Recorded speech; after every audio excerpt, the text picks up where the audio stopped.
ሃይ ወዶቼ እንዴት ናችሁ? ሰላም ናችሁ ወይ? አለን እግዚአብሔር ይመስገን። ያው እንግዲህ እኔን ስታቆኝ ጸጉሬ የለኝም። ጸጉሬ አጭር ነው። ከማጠሩም ደግሞ መንቆረንደዱስ ግን አሁን ማለት ነው ይሄን ቅባት ከጀመርኩት 15 ቀን እንኳን አይሆነኝም። የሆነ ፕሮዳክት እየተጠቀምሽ ነው? በጣም አሪፍ ለውጥ አይቼበታለሁ።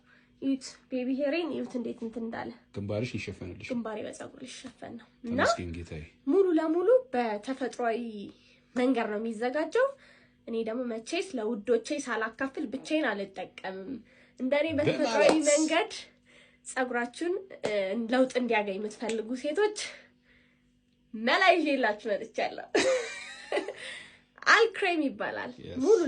ሙሉ በተፈጥሯዊ መንገድ ነው የሚዘጋጀው ቅባቱ እና ተጠቀሙት እላለሁ። እኔም በጣም አሪፍ ለውጥ አይቼበታለሁ። ተጠቀሙት።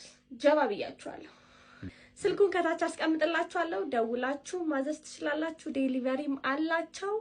ይሄ አዲሱ የማሸጊያ እቃቸው ነው። ከዚህ በፊት ሌላ ነበር የምታውቁት፣ ግን ብዙ ፌክ እየተሰራ ስለሆነ ቀይረውት፣ ይሄ ደግሞ ለከስተመሮቻቸው ያላቸውን ክብር ያሳያል እና ደግሞ ተጠቅማችሁ ሞክሩ ትላለሁ።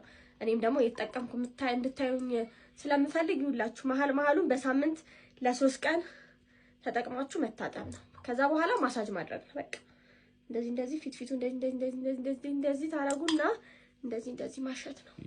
እኔ ቅድም በደንብ ስለተቀባሁት ነው አሁን ለእናንተ ለማሳየት። አያችሁ ፊቱን እንደዚህ ተቀብታችሁ በደንብ እንደዚህ ማሸት። ሲሪየስሊ ግንባርሽ ግን ሊሸፈን ነው ማሳጅ። ውድዬ ራሱ ለአንድ በዚህ ጋር ጺሙ ስለሌለው ለጺሙ ጀምሮታል። ኤኒዌይስ ጋይስ ተጠቀሙት። እንደዚህ አድርጋችሁ መጠቀም ነው። ጀባ አቦልቡና ተረካና